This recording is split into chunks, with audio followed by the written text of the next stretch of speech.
ለዘለዓለም ይባረክ። እግዚአብሔር መልካም ነው። የእግዚአብሔርን መልካምነት፣ የእግዚአብሔርን ኃያልነት፣ የእግዚአብሔርን በጎነት ከትላንትናው በበለጠ ልናወራ እግዚአብሔር እድልን ሰጥቶን ዛሬን ይኸው ነጋለን። ጌታ ይመስገን። ኦሬዲ አሁን 25 ስድስተኛ ወር 2018 ነው። እኔ ግን አንድ ነገር ይገባኛል። ሁሌ የእግዚአብሔር ቃል መሰበክ እንዳለበት፣ ቀን እንደሌለኝ፣ ጊዜ እንደሌለኝ፣ ጊዜ ሁሉ የእግዚአብሔር እንደሆነ፣ የጊዜው ባለቤት እግዚአብሔር እንደሆነ ይሄ ይገባኛልና እግዚአብሔር በሰጠን ጊዜ፣ እግዚአብሔር በሰጠን ጤንነት፣ እግዚአብሔር በሰጠን እድሜ የእግዚአብሔርን ወንጌል ልንናገር፣ የእግዚአብሔርን ቃል ከፍ ልናደርግ ዘመኑ አልቋል። ዘመኑ ተፈጽሟል።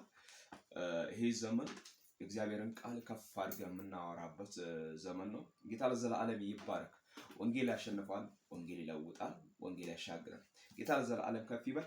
መጽሐፍ ቅዱስ የእግዚአብሔር ቃል በዮሐንስ መጽሐፍ ወይም በዮሐንስ ወንጌል ምዕራፍ 8 ከቁጥር 11 ላይ እንዲህ የሚል ቃል አለ። ደግሞም ኢየሱስ እኔ የዓለም ብርሃን ነኝ፣ የሚከተለኝም የሕይወት ብርሃን ይሆንለታል እንጂ በጨለማ አይመላለስም ብሎ ተናገራቸው። ፈሪሳውያን አንተ ስለ ራስህ ትመሰክራለህን? ምስክርነትህ እውነት አይደለም አሉት።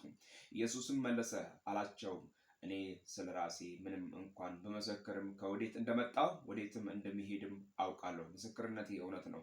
እናንተ ግን ከወዴት እንደመጣችሁ ወዴት እንደምትሄዱ አታውቁ።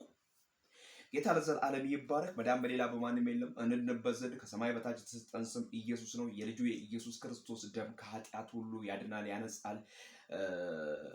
ይሄ ነው እውነት፣ ይሄ ነው ወንጌል። እና ኢየሱስ ክርስቶስ በኖረበት በምድር ላይ በተመላለሰበት ባገለገለበት ዘመን ይህንን የእግዚአብሔርን ወንጌል ከፍ አድርጎ፣ ይህንን የሰማይን ወንጌል፣ ይህን የጽድቅ ወንጌል ከፍ አድርጎ ያውጀው ነበር።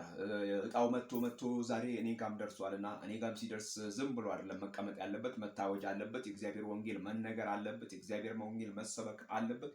እኔ ልጁ መስሎኝ የእግዚአብሔርን ወንጌል እንድናገር፣ የእግዚአብሔርን የምስራቹን ቃል እንዳወራ እድሉና ጊዜ እስከሰጠኝ፣ በተሰጠኝ ጊዜ ደግሞ የሰማይን አምላክ እግዚአብሔርን እንዳገለግለው ጊዜ ነው።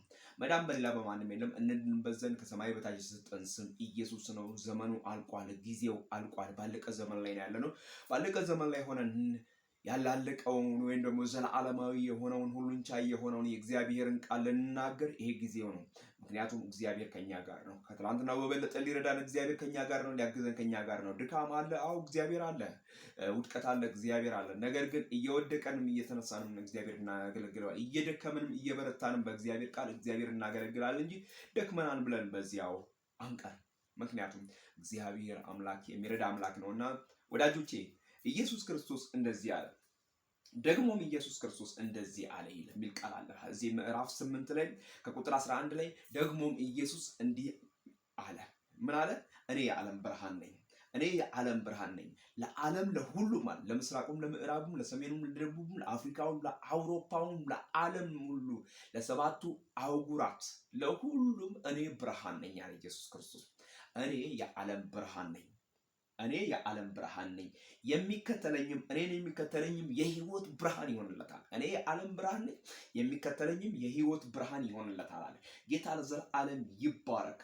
እኔ የዓለም ብርሃን ነኝ፣ የሚከተለኝም የሕይወት ብርሃን ይሆንለታል እንጂ በጨለማ ከቶ አይመላለስም። ጨለማ ማለት ኃጢአት፣ ጨለማ ማለት ሞት፣ ጨለማ ማለት የገሃነም ስራ፣ ጨለማ ማለት የገሃነም በር፣ ጨለማ ማለት የዲያብሎስ እስራት ወይም ደግሞ የዲያብሎስ ልጅ መሆን ነው።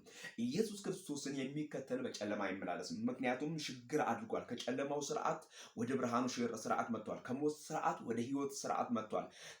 ከመጥፋት ስርዓት ወደ መኖር ወደ መዳን ስርዓት መጥቷል። ምክንያቱም የሚከተለው የሰማይን አምላክ ኢየሱስ ክርስቶስን ነው። ኢየሱስ ክርስቶስን የሚከተል ደግሞ ሕይወት እንደሚሆንለት ጌታ ኢየሱስ ክርስቶስ በመጽሐፉ ላይ ወይም በወንጌሉ ላይ ተናግሯል። እንዲህ ይላል፣ እኔ የዓለም ብርሃን የሚከተለኝም የሕይወት ብርሃን ይሆንለታል እንጂ በጨለማ አይመላለስም ብሎ ተናገራቸው። ፈሪሳውያን ወይም ደግሞ እነዚህ አዋቂ ነን ባሎች፣ መጽሐፍትን መርማሪዎች፣ ከኛ በላይ የሚያውቅ የለም የሚሉ የሙሴን ሕግ ጠንቅቀውና አበጥረው የሚያውቁ ሕግጋትን የሚያውቁ ነገር ግን በሕጉ የማይኖሩ ነገር ግን በሕጉ የሚያስተምሩ ሕጉን የማይተገብሩ ፈሪሳውያን እንደዚህ አሉ። አንተ ስለ ራስህ ትመሰክራለህን? ምስክርነትስ እውነት ነውን? አሉት። ኢየሱስም መለሰላቸው፣ እኔ ስለ ራሴ በምንም እንኳን በመሰክርም ከወዴት እንደመጣሁ አውቀዋለሁ። አድራሻዬን ከወዴት እንደሆነ ከወዴትስ እንደመጣው አውቃለሁ፣ ወዴትስ እንደሚሄድም አውቃለሁ። ምስክርነቴም እውነት ነው። እናንተ ግን ከወዴት እንደመጣችሁም ወዴት እንደምትሄዱም አታውቁም እኔ አድራሻ ያለኝ ነኝ፣ የመጣሁትም ከእንደዚህ ነው። ከየት ነው የመጣሁት? ከአብ ዘንድ ነው የመጣሁት። እናንተ ግን ከየት እንደመጣችሁ አታውቁም። አድራሻ የሌለው ሰው ደግሞ ወዴት እንደሚሄድ አያውቅም። ከየት ተነስቶ ወዴት እንደሚሄድ አያውቅም። ፈሪሳውያን እንደዚህ ናቸው። እነዚህ በኖራ የተገለጸናችሁ መቃብር የሚላቸው፣ ከላይ ታምራላችሁ ታቻችሁ ግን ባዶ ነው የሚላቸው። ዛሬም በሀገሬ ላይ ያላችሁ፣ ዛሬም በኢትዮጵያ ላይ ያላችሁ፣ ዛሬም በምድሬ ላይ ያላችሁ የመዳኑ ወንጌል ኢየሱስ ክርስቶስን፣ የመዳኑ መንገድ ኢየሱስ ክርስቶስ ነው።